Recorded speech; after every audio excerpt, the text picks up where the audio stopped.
คนลาวบางคนเป็นเมนนั่นช่วงเป็นเมนแรกๆก็ประมาณป4ป5เนาะอืมบ่กล้าบอกพ่อแม่ได้นั่นแหละเอ๊ะ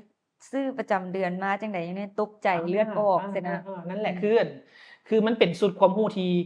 พ่อแม่บ่เคยสื่อสารกับลูกเลยบ่แม่นบ่เคยอะอยากเว้าแต่บ่รู้สิเอาจังหวะใดเข้าไปเว้าในภาคเข้าก็เขินๆบ่รู้สิเว้าจังไดบ่รู้สิเริ่มจังไดแต่ว่าของต่างประเทศยกญี่ปุ่นมาอีกอะเขาเจ้าล้มกันจังซี่เลยอาบน้ำเขาเจ้าก็สิแนะนำให้กันว่าลูกเป็นจังซั่นจังซี่เบิ่งคือมันลามกแต่ว่ามันเป็นการแนะนำข้อมูลให้ลูกได้เกี่ยมโดยเฉพาะแม่นผู้หญิงหรือผู้ชาย เพราะว่า9ปี10ปีผู้หญิงบางคนเป็นประจำเดือนละคือน้องเว้าแม่นถ้าเขาบ่ฮู้หรือบ่มีไผแนะนำเขามาก่อนสิ่งที่มันเกิดขึ้นก็คือย้อนกลับไปตอนอ้ายยังเป็นเด็กน้อยซะหมู่อยู่ในโรงเรียนเดียวกันถูกล้อย้อนเราเป็นประจำเดือนแบบล้อเลียนน่ะถูกแบบบุลลีนะแล้วนั่งอยู่ลือๆแล้วก็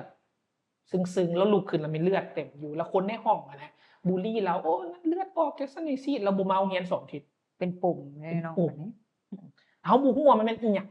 อืมเอาตรงๆแล้วอันน่ะผู้ที่เป็นหมู่เฮาที่ถูกบุลลีก็บ่ฮู้ว่าสิจัดการกับตัวเองแบบใดย้อนเขาจะบ่มีข้อมูลเนาะได้ให้ไปหาอาจารย์อาจารย์ก็ได้ช่วยอันนั้นอันนี้แต่ก็อาจารย์ก็บ่ได้มีจังหวะแนะนำเพราะตอนนั้นจิตมันตกอยู่ก็เลยว่า